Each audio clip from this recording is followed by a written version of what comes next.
I'm just going to show you what we also did, which was a special episode of Doctor Who Confidential, which took viewers behind the scenes of the making of the games. And of course, this is teaching you all to suck eggs, but for the audience as a whole, and actually for many in the TV industry, including myself, this was a fascinating insight into the production process involved.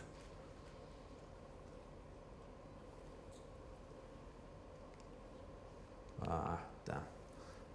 Forgive me.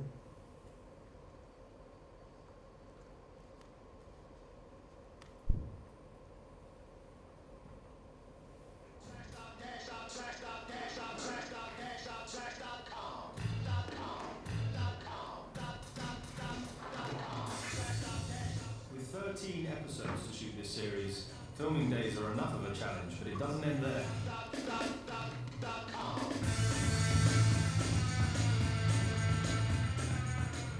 Adventure games to look forward to on the BBC website. The actors are photographed so the team can recreate them in 3D. In London, Matt Smith's throwing some shapes for the photographers. The purpose of today is to have a rotoscoping session with Matt. The rotoscoping is the process that we use to animate Matt in game. It's copying Matt's movements and making sure that the Doctor you're playing is an accurate rendition of Matt in real life. If you do these as sort of static and static on your region. Of course. Yeah, okay. Just solve something.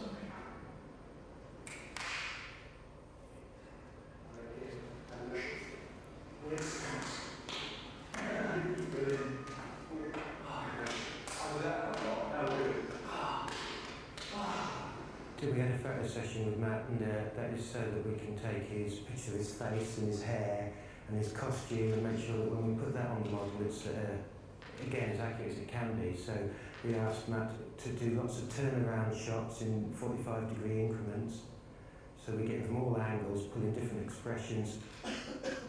With the voices recorded and the photographs taken, it's time for the team to set about bringing the Doctor and Amy to life. So we see what we call the turnaround, so we're looking at the front, side and three-quarter shots. From there we produce a digital 3D sculpture. I'll just rotate that for you. So it's a full 3D model of Matt as the Doctor, we then produce. Again, as I say, it's probably more familiar to you than most audiences who see this, but for ourselves and for the audience we've made this open to, it's a real opening up of this fascinating world that many of you inhabit. Now, of course, one of the great things we could bring behind this, and again, an example of us, right, if we mean business about we're getting into an adventure game here, is we put our marketing money where our mouth is as well. And the first time I heard the radio campaign go out on Radio 1, and then saw this TV campaign, it really took my breath away, and it really made my children squeal with delight and rather rethink the coolness levels of their old man. So this ran out on BBC One and all across BBC TV. The Doctor in a new dimension.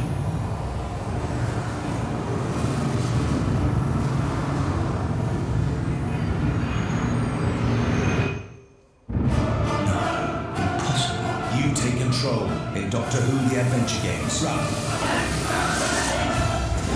Download now at bbc.co.uk/Doctor Who. Our detailed analysis of sort of download traffic in the week following the launch of that first episode just showed the power of traditional media in driving awareness and that direct call to action for the game download. So hard for you to see here, but that first spikes the first TV trail.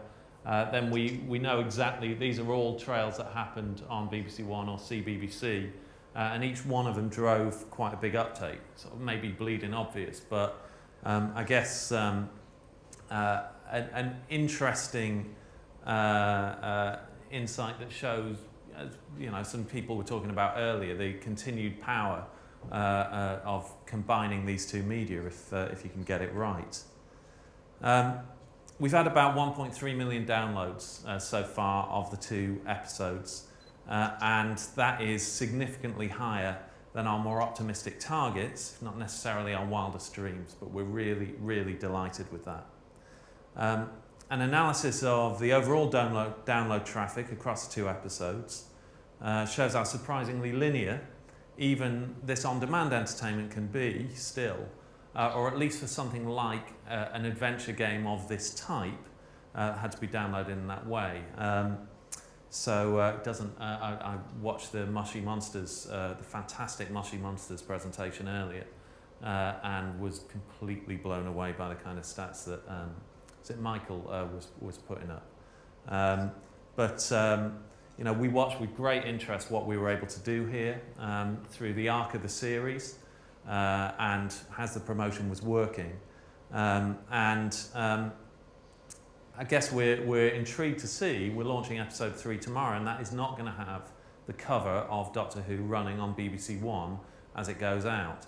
We will, however, be backing it with pretty significant marketing as well, with a trail starting tomorrow, which I'm going to show you in a minute.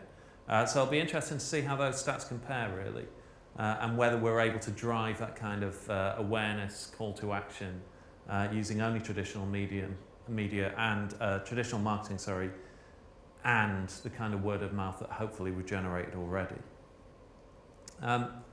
We've done quite a bit of qualitative research as well into this. The full results are still coming back, but it suggests high level of approval for what we've been doing, for the fact that the BBC's doing this kind of stuff,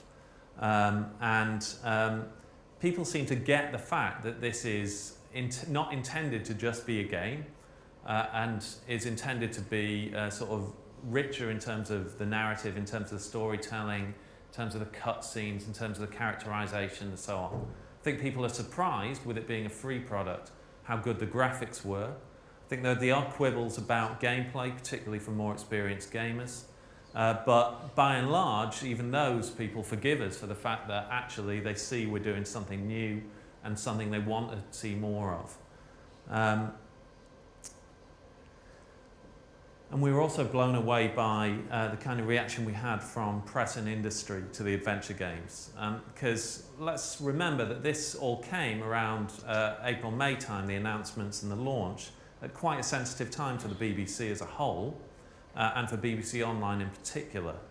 And while we'd always been confident in the strategic and sort of public service justification for the BBC doing this kind of thing, you know, we spent a long time really questioning ourselves, questioning every part of it, analysing the type of thing we should be doing and saying, should we be spending public service money on this?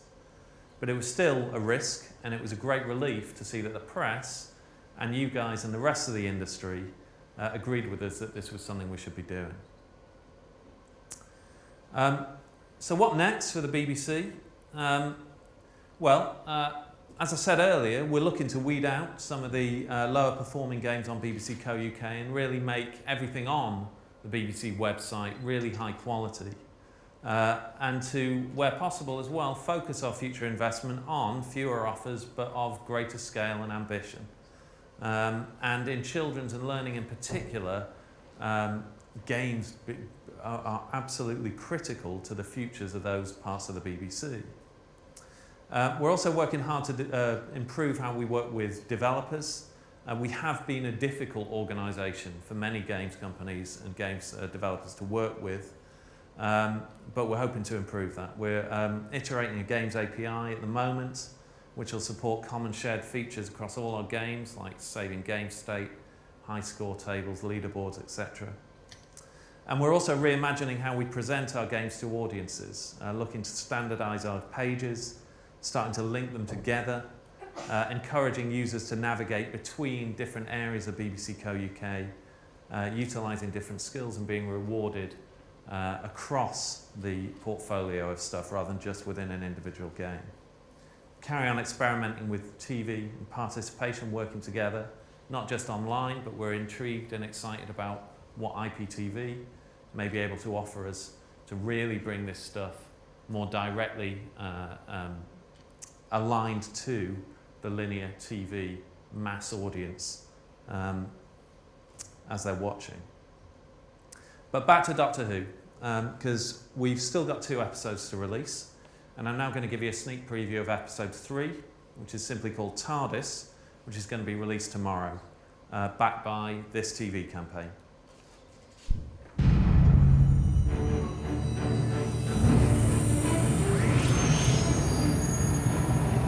The series may be over, but the Doctor's adventures continue in a new dimension. We're caught in a riptide in the fabric of space-time. Take control of the TARDIS in the latest online adventure game. Download the new release now from the Doctor Who website.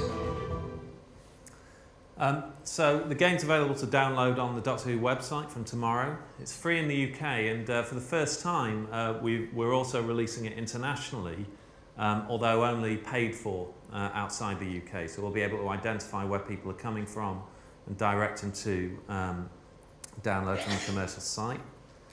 And basically in this episode you play as Amy, and you get the chance to take charge of, explore, and even fly the TARDIS. Which for any fanboy and girls out there is rather an enticing experience. Here's a little clip of it.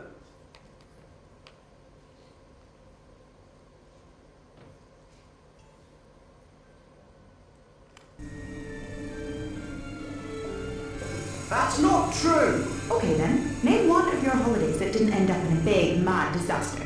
Well, there was Brighton Beach. Actually, no, that didn't end well. Had a lovely time in Paris. No. Still waiting. Trouble seems to follow me around. I've noticed. And it's never your fault, of course. Well, not always. Sometimes things go wrong all by themselves. Bit like now, man. We're sitting on time, Vortex. Something's wrong! Really? What gave it away? That's it!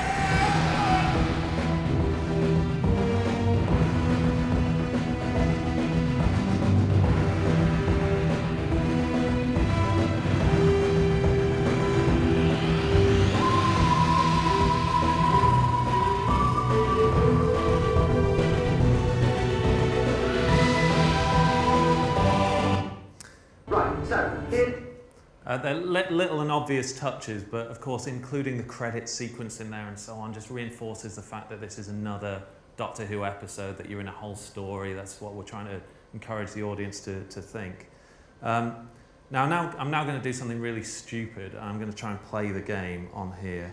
No, I know. But you know what? I'm near the pub as well, so if it all goes wrong.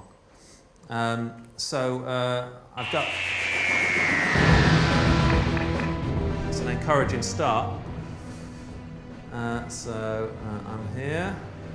There was a little TARDIS on my desktop, if you didn't see that on my toolbar there. I'm going to go into episode 3, TARDIS. Yep. Oh no, right. Schoolboy error, is that? I suppose I'd have to mirror it in some way, wouldn't I? Ah, bollocks. Right, okay. Thankfully,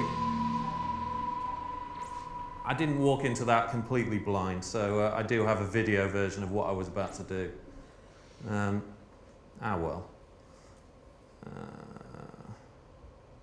You could have let me go for a bit longer there, I would have. That's all right, don't worry. So basically what I was going to show you is that one of the things you get to do here is explore the TARDIS and go into some of the other rooms in the TARDIS, or specifically to go into the Doctor's drawing room, which is where he hangs out when he's on a long trip. Within that drawing room you've basically got to go and find some materials to fix a tractor beam. That's what it looks like.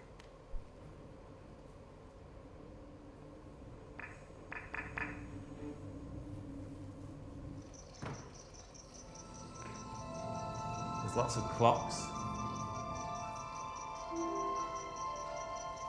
It's very tidy in here, that's not like the Doctor. Lots of old clutter though. Should be easy enough to find something to use as a tractor beam.